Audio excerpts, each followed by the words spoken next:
গতকাল ভোট পর্ব মিটে যাওয়ার পর শিলিগুড়ি পুরসভার ৩৬ নম্বর ওয়ার্ড সেখানেও অশান্তির ঘটনা। বিজেপির যেমনটা অভিযোগ, ভোট পর্ব শেষ করে বাড়ি ফেরার সময় তাদের এক কর্মীর ওপর চড়াও হয় স্থানীয় তৃণমূল কাউন্সিলরের অনুগামীরা। গুরুতর আহত অবস্থায় বিজেপি কর্মীকে শিলিগুড়ি জেলা হাসপাতালে ভর্তি করা হয়েছে। হামলার অভিযোগ অস্বীকার করেছে তৃণমূল।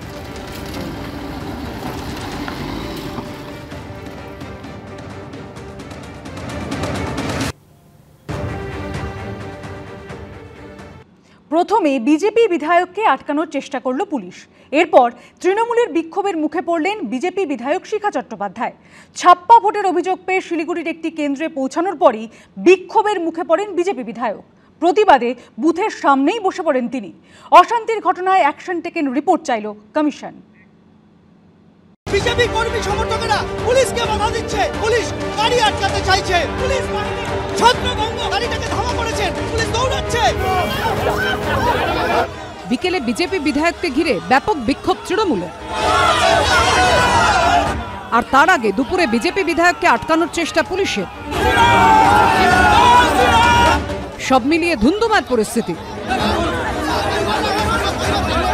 প্রথম দফার ভোটের দিন একের পর এক বুথ দাপিয়ে বেড়ালেন ডাবগ্রাম ফুলবাড়ির বিজেপি বিধায়ক শিখা চট্টোপাধ্যায়। তাঁর বিধানসভা কেন্দ্র পড়ে জলপাইগুড়ি লোকসভা কেন্দ্রের মধ্যে। সেই মতো ভোটের দিন রাস্তায় বেরিয়েছিলেন তিনি। শিলিগুড়ি পুরসভার ৩৩ নম্বর ওয়ার্ড, যেখান থেকে জয়ী হন মেয়র গৌতম দেব, সেখানে হাজির হন বিজেপি বিধায়ক। এরপরই অশান্তির সূত্রপাত। অভিযোগ, বিজেপি বিধায়ককে গ্রেফতারের চেষ্টা করে পুলিশ, পাল্টা প্রতিরোধ করে বিজেপি কর্মী সমর্থকরা।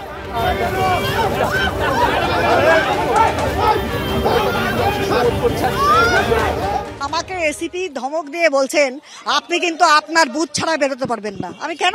বিধায়ক তার বিধানসভায় ঘুরতে পারবে না? কর্মীদের সঙ্গে বসে চা খাচ্ছি, আপনাকে অ্যারেস্ট করলাম। বিজেপি বিধায়ককে কোনো ক্রমে পুলিশের ঘেরাটোপ থেকে বের করে এনে গাড়িতে তুলে দেন বিজেপি কর্মীরা, কিন্তু গাড়ি এগোতে বাধা দেয় পুলিশ। এই মুহূর্তে যে গাড়িকে ঘিরে শিলিগুড়ি কমিশনারেটের বিশাল পুলিশ বাহিনী রয়েছে, সেই গাড়িতেই রয়েছেন ডাবগ্রাম ফুলবাড়ির বিধায়ক, বিজেপি বিধায়ক শিখা চট্টোপাধ্যায়। পুলিশকে রীতিমতো ধাক্কা দিয়ে ঠেলে সরিয়ে দেয় বিজেপি কর্মীরা।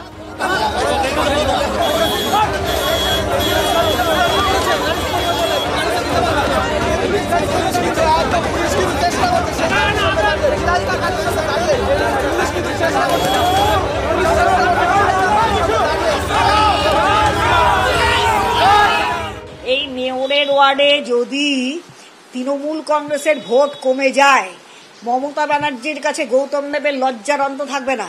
সুতরাং এখানে যদি শিখা চ্যাটার্জিকে আটকানোর ফলে টোটাল যারা কর্মীরা আছে ওখানে যদি ইনভলভ হয়ে যায়, তাহলে বুথটা ফাঁকা হয়ে যাবে, সেই বুথে কিন্তু ফলস ভোট ফেলা যাবে। ভোটের প্রক্রিয়াকে নষ্ট করার চেষ্টা করছে সকালবেলা থেকে এই মহিলা। বরাবর উনি এই অসভ্যতা করে, এগুলো বরদাস্ত করা যায় না। ভোটের সময় হেরে যাওয়ার সময় ওরা এই জিনিসটা করছে। বিজেপির আজকে ভরাডুবি হচ্ছে। এই ঘটনার কিছুক্ষণ পর ছাপ্পা ভোটের অভিযোগ পেয়ে ফের শিলিগুড়ির একটিয়াশালে পৌঁছন বিজেপি বিধায়ক শিখা চট্টোপাধ্যায়। অভিযোগ, সেখানে ছাপ্পা ভোট দিচ্ছিল তৃণমূল। বিজেপি বিধায়ক যেতেই তাকে ঘিরে ধরে তৃণমূল। পাল্টা স্কুলের গেটের বাইরে বসে পড়েন বিজেপি বিধায়ক।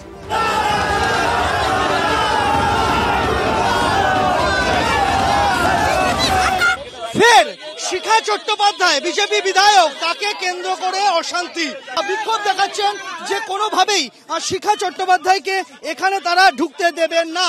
তার কারণ শিখা চট্টোপাধ্যায় এই বুথের ভোটার নন, তিনি বহিরাগত।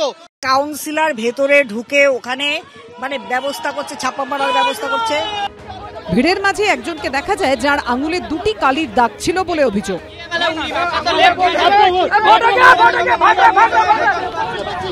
উত্তেজনার খবর পেয়ে ঘটনাস্থলে পৌঁছন জলপাইগুড়ির পুলিশ অবজারভার।